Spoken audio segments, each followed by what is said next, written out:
Ninakusalimu kwa jina lipitalo majina yote, jina la Bwana wetu Yesu Kristo. Ninakualika katika mfululizo wa masomo ya kesha la asubuhi leo ikiwa ni Machi 28 mwaka wa 2025. Tuombe. Mtakatifu, mtakatifu, mtakatifu Baba yetu na Mungu wetu uliye mbinguni, asante kwa ajili ya siku hii njema ya leo. Tunalitukuza jina lako kwa namna ambavyo umekuwa mwema kwetu na ambavyo fadhili zako zimedumu kuwa za milele. Watoto wako wa kiume na wa kike tumekuja miguuni pako asubuhi ya leo, tukiomba uwepo wako uende pamoja nasi, ukatulinde, ukatuongoze na kutubariki. Somo letu tunalojifunza asubuhi ya leo likafanyike kuwa baraka katika maisha yetu, nasi tukalielewe hili tujifunzalo katika jina la Yesu. Amina. Mada ya leo inasema alipaa mbinguni akiwa na umbo la mwanadamu. Matendo ya Mitume sura ya kwanza ya 11 inasema, enyi watu wa Galilaya, mbona mmesimama mkitazama mbinguni? Huyu Yesu aliyechukuliwa kutoka kwenu kwenda juu mbinguni, atakuja jinsi hiyo hiyo mlivyomwona akienda zake mbinguni. Wakati wanafunzi walipokuwa bado wanatazama juu, sauti zilizungumza nao zilizosikika kama muziki mzuri sana. Wanafunzi waligeuka na wakaona malaika wawili wenye sura ya wanadamu, ambao waliongea nao wakisema, enyi watu wa Galilaya, mbona mmesimama mkitazama mbinguni? Huyu Yesu atakuja jinsi hiyo hiyo mlivyomwona akienda zake mbinguni.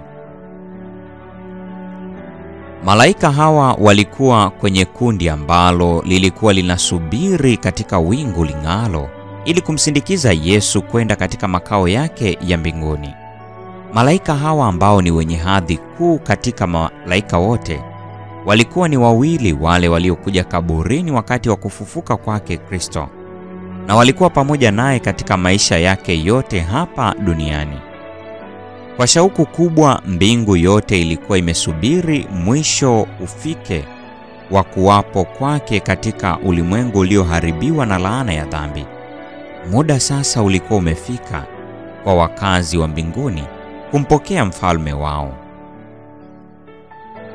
Kristo alikuwa amepaa mbinguni katika mwili wa kibinadamu. Wanafunzi waliona wingu likimpokea Yesu, yule yule aliyetembea na kuzungumza na kuomba pamoja nao, aliyekula pamoja nao, aliyekuwa pamoja nao katika mashua zao ziwani, na aliyekuwa siku ile amepanda mlima wa Mizeituni pamoja nao. Yesu yule yule sasa amekwenda kuketi katika kiti cha enzi pamoja na Baba yake. Malaika waliwahakikishia kuwa ni yule yule waliyemwona akienda zake mbinguni ndiye atakayekuja tena jinsi hiyo hiyo alivyokwenda mbinguni. Atakuja na mawingu na kila jicho litamwona. Hivyo wanafunzi wanapaswa wafurahi katika tumaini la Bwana wao kurudi. Wanafunzi waliporudi Yerusalemu, watu waliwaangalia kwa kuwastaajabia.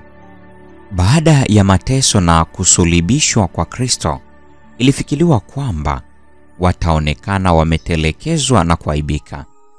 Maadui wa wanafunzi walitumaini kuwaona wakionyesha huzuni na kukata tamaa. Lakini badala ya hayo, waliwaona wakichangamka na kufurahi kwa ushindi, nyuso zao ziking'aa kwa furaha isiyokuwa ya duniani. Hawakuomboleza kwa sababu ya matumaini yaliyopotea, bali walikuwa wamejawa na sifa na shukrani kwa Mungu.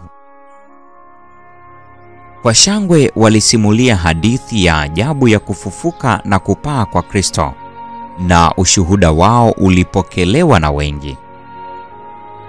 Wanafunzi hawakuwa na mashaka tena juu ya siku za usoni.